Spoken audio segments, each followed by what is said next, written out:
Kimba. Hi there. It's me, Kimba Radio Broadcast, Season 3, Episode 1. Groovy is in the heart. It has been a hot minute, I know. I started this podcast when I lost my job, so I had plenty of time and plenty of things to talk about. And then last year, Season 2, I got hired back into radio, and it was part-time, but the hours were insane. Like, I don't know what day it is insane. And in some of those podcasts in Season 2, it looks at a vodcast, really, and it just got away from me. And here we are a year later, but I can't think of a better way to bring it back than with a longtime friend. And while I play music, he plays music. And we'll talk about his new album and his album release party that's coming up on the 29th. Everything with my friend Groovey Pantesco. So you had a gig last night? Yes? Yeah. I play with an R&B band up here. And up here is? I live in Covington, Georgia, but the gig was like in Noonan, Georgia, which is like an hour and a half from me. So before we go back in time, how did you end up in Covington, Georgia? Well, I lived up in Georgia in the late 90s. After I left Company Cane and the Goods, I moved here and was playing with Leslie Daunt from Lyrics for Lunch. And we did a thing together. And that's what brought me up here. And that's how I met a lot of the people that I ended up coming back. But then I moved back to Florida and got married, had a kid. Kind of changed what I was going to do. Couldn't really do music all the time, couldn't work. So I switched jobs around and found something else that suited me raising my son, because I ended up getting custody of him. Kids will do that. Yeah. When he was 2.5, I got custody of him. So oh, wow. Okay. A life-changing event. Sure. In like an instant too. And so I did that. And then now he's in college. So I have freedom now to do the stuff I want to do. You just blink. Yeah. It's like funny. That's a line in one of my songs on the record, actually. Yeah. About him. The verse is actually about him. And that's what we want to talk about. The new record. Yes. Down the road. And the release party that's going to happen on there it is, on the 29th at Funky Biscuit. I know it's almost sold out. Randy texted me the other day and said there was like 8 seats left or something like that. I think when we first met, because I think we've known each other going on 30 years, maybe. Yeah. And it was with Company Cane. Or Robbie Jeanette Band. I was going to say, Robbie Jeanette, you played with as well, but I think it was Company. I'm not really, those cells are long gone. Wait. And what other bands in South Florida have you played with? All of them. The Way. Okay. For like a very brief stint. Then I met Robbie and then I changed my idea where I wanted to go with that. I like playing with those guys. That was a cool band. The Goods, which was after Company Cane, actually, that was a little stint too when they tried to tour for their record. But I'd known Jim and John for, since they were in high school. I didn't go to the same high school, but we had mutual friends. So I'd always see them around. I love those guys. Yeah. I mean, I started down there as a sound guy. I was a sound engineer. I ran sound for the Rockefellers. Wow.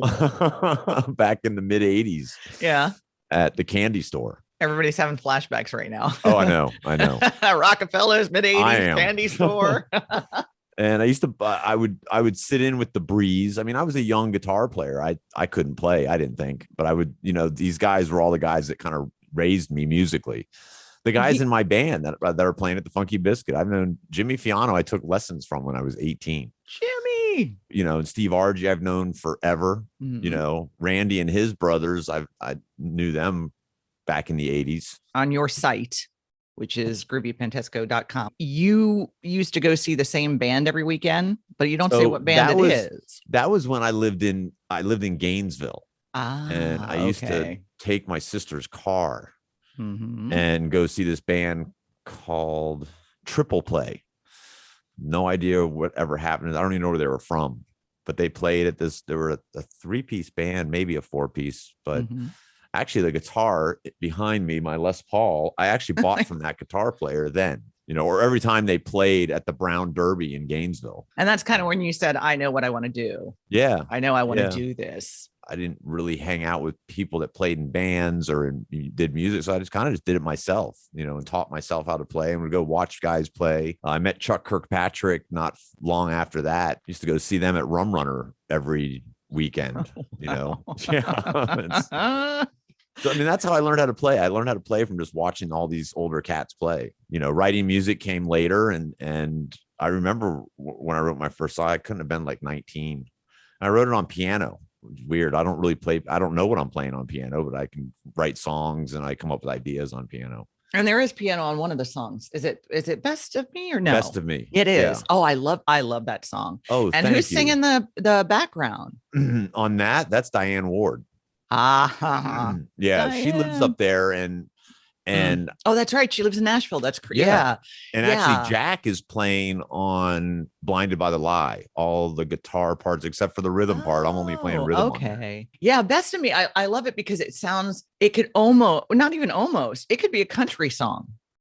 I've heard that. I've heard that about a few songs on there. There is, but it's got that blues element. It's got a southern rock twist, but at the same time, it has a country. It's a nice little merge. Explaining this that way.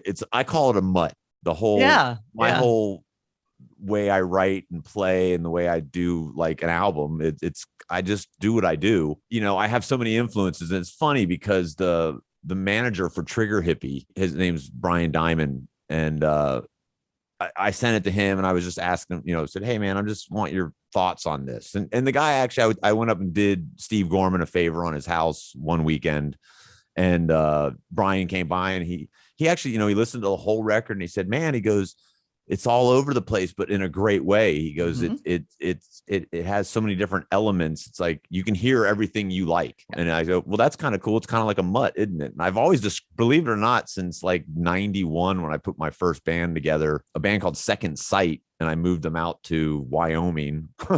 And we put a band that's what together. you do. You put a band together, you moved to Wyoming. I had a backer out there that funded us to go out there and just put this band together. And so that was another band that I played with. Even back then, I had actually did an article in a newspaper in Wyoming, and I described the music that we did was kind of like that, because that band was like a bunch of us wrote. And we wrote our own songs, and it just had so many different elements to it. Different vibes, it was kind of cool. And you can actually go, when you go to Groovey site, you can actually listen to snippets of the songs on the album and buy them. Yeah. There's that. You can purchase buy them. But they're on all streaming services, so anyone can stream them. Buy the records, always helpful. Sure. To fund the next one, I've already written enough songs to start another one, and I've already talked to the guys in Nashville about going up and recording again. And you mentioned Steve Gorman, who people may know from the Black Crowes. Yes. He wrote a fantastic book about that, by the way. His book is awesome. Book. I love Steve. He's a really nice guy. Really is. I've known him for a lot of years. He kind of did me a favor, and he kind of put the guys together, but I found out afterwards that I actually knew Robert from years past. Robert wasn't actually supposed to be the bass player on the sessions. It was supposed to be Nick from Trigger Hippie, but he got COVID like 2 days before the session.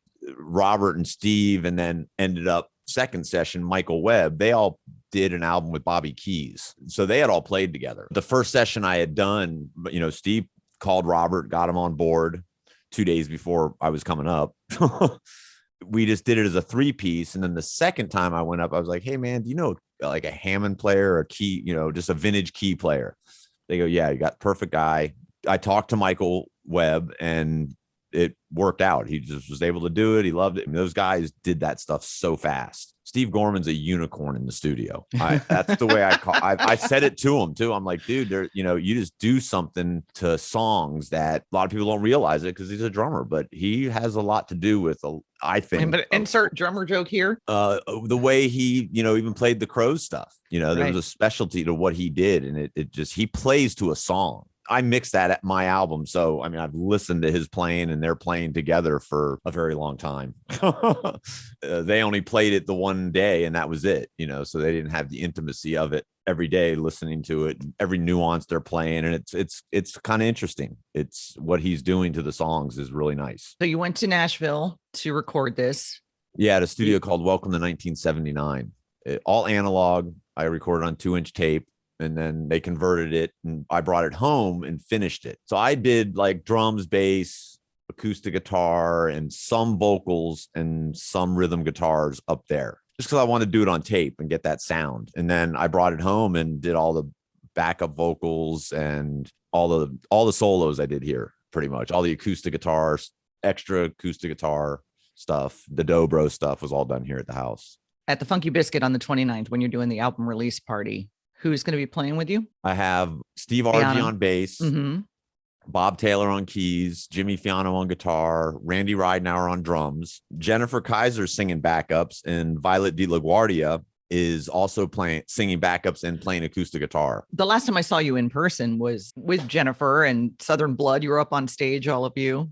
That was the last time I was down there, I think. And Violet's actually opening my show for me. She's going to play for like a half hour from like 9 to 9:30 doing an acoustic. And you will have merchandise there, I take it? I will. I'll have shirts and albums and a little merch stand off to the side. Is that one of them? Are you wearing one of them? This is one of the, because I started a record label, basically for myself and for the album, just to make it legitimate and I can follow things with it. And I actually started recording another band up here. They can't, a 3-piece band. So, if I can pull stuff like that in and put it on the label, that'd be cool too. You can go to Groovey's website, listen to the songs, purchase the songs, find out a little more history. One of the reasons too that you're coming here is because of the history here. Are you having any kind of album release party up where you are, or? I'm trying to do something in Nashville in September, but it's tough because I don't know who's going to be playing. The keyboard player and I that played on the record really want to get the guys that played on the record to do a show. That would be great. Yeah, it would be, but it may not happen. I know the reality of that. And Steve's really busy. Robert tours with Sheryl Crow. He's been with her forever. He also played with Skinnerd for like 9 years. Wow. Or 6 years or something like that. Cry of Love. That was his first band. Really, when you're naming all the members that played on the record and the bands that they're in, it makes sense, even more sense, what you're hearing on the record. Yeah. Robert's another one, a very unassuming bass player. It's weird. You kind of think you know how someone's going to play before they play, but no, not him at all. Because even Steve Gorman said the same. It's like, yeah, man, that guy just does stuff that you realize, you sit back and you listen to, it's like, wow, he's doing some, really makes things happen for such a short time of knowing the song. It's like he's been playing it forever. All those guys play that way. It's interesting. It was the funnest time I ever had recording. That's always nice. Yeah.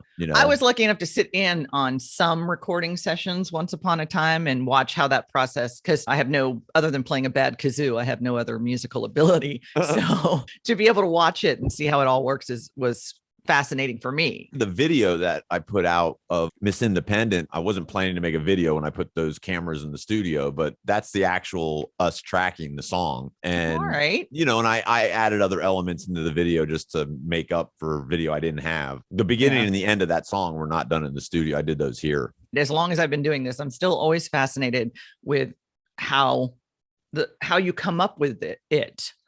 Like the songs themselves. I said that to, who did I say that to? It's really funny. I said it to Ed from Collective Soul. I was watching them record and he was playing me a piece of music, which I want to say ended up being the beginning of Heavy, their song Heavy. Okay. And I said, how did you do that? Well, he started getting technical with, I took the blah, blah, and the blah, the no, multiplex. You're talking about and I the said, writing process. I'm like, how did you? And he, I don't know. I just do. And that's the gift is just, I'm never. I mean, mine was an emotional thing. It was that whole album is just vulnerability all over it. And I'm a lyrics that person. Term, I wear my heart on my sleeve. Well, I do. And you got to that was my outlet during that whole time. Yeah. A year of going through it. Spent many sleepless nights in this room, where I couldn't sleep. And I just got up, came in here and just started playing an acoustic guitar, and the chords will give me melodies in my head and then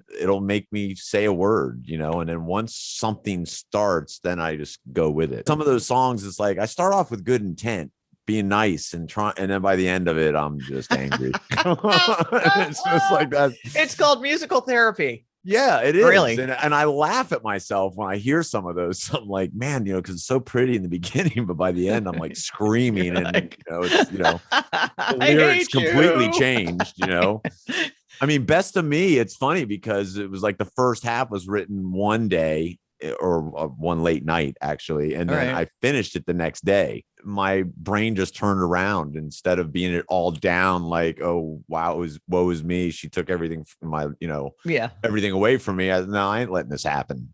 Like I said, it sounds like it could be a country song, but a country song in reverse, because in country songs, they take everything away. You got it all back. Right.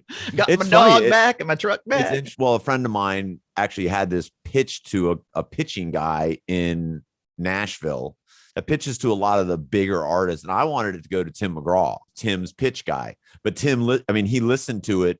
The pitch guy did. He loved the song, but he said, yeah, that would literally cause a lot of problems with Faith Hill and Tim McGraw, that song. It wouldn't, people would start asking questions like, what's wrong with them? Are they okay? And, I'm just like, yeah, I get that. It was cool for me just to hear the response. And I saw the email response. It was kind of cool. Well, that is kind of funny. They put the lyrics so personally on him.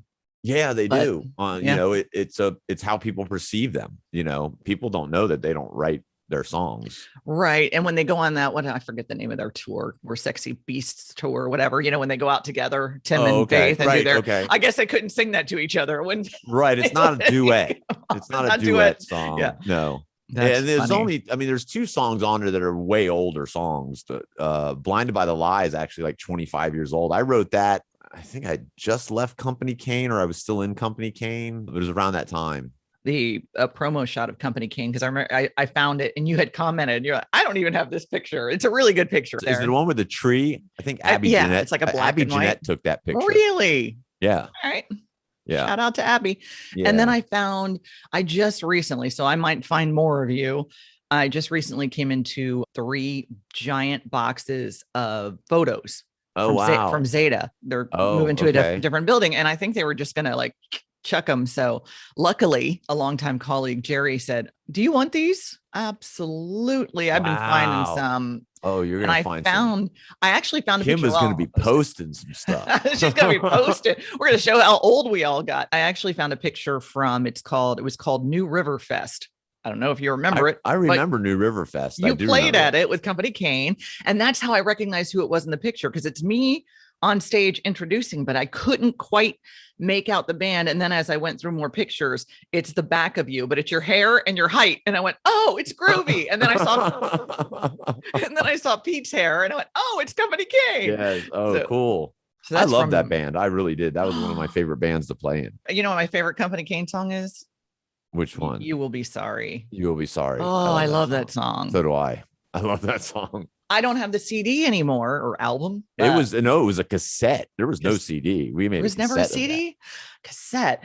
Well, what happened too is when I was hosting Zeta Goes Local, and then I passed the baton after almost 5 years of doing it, because I was working ridiculous hours to get that. In order to do that, I had to leave a lot of the music, but that explains why I didn't have that. I probably transferred it to something else. Okay. From the cassette to be able to play on the air. Okay. I somehow put it in the system. So that's I remember being in Miami and you playing that on the air all the time. That song was played a lot on Zeta, man. I loved it. I remember I was painting a house. I think I was painting a house. I heard that song and I was like, oh, this is awesome. Oh, I was so happy I was able to do that. It was for as long as I did. And it went from 1 hour to 2 hours. Yeah. And I thought, to have your music be played, even though it was a Sunday night, you're in a major market getting airplay. It's a whole different radio world. Yeah. New world in general, but especially when it comes to radio.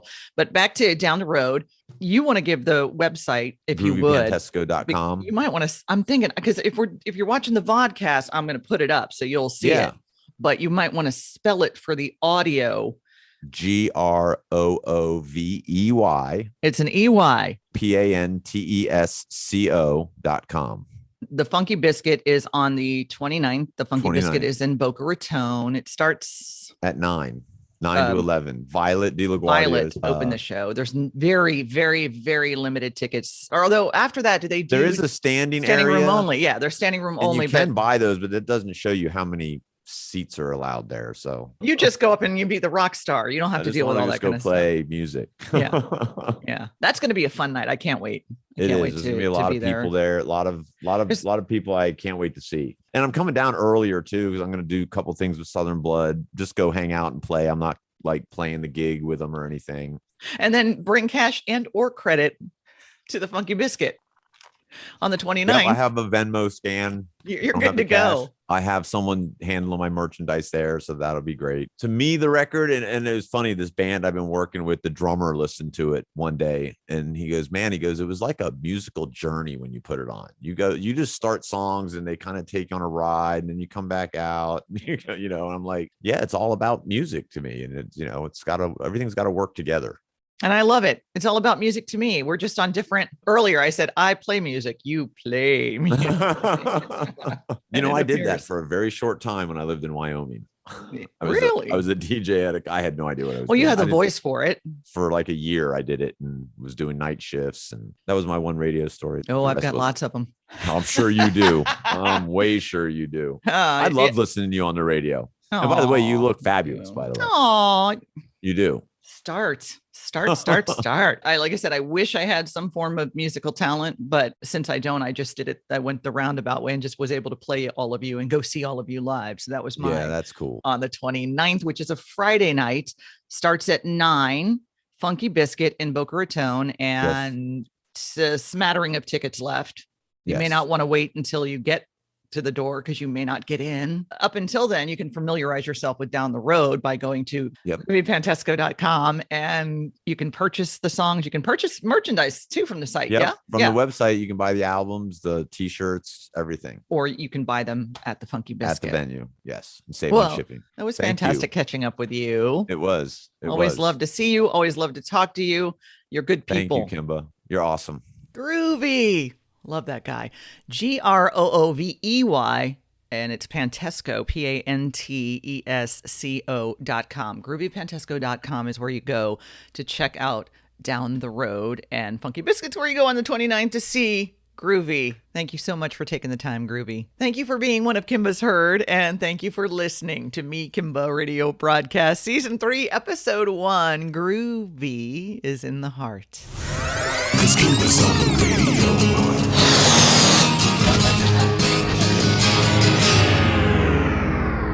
Kimba!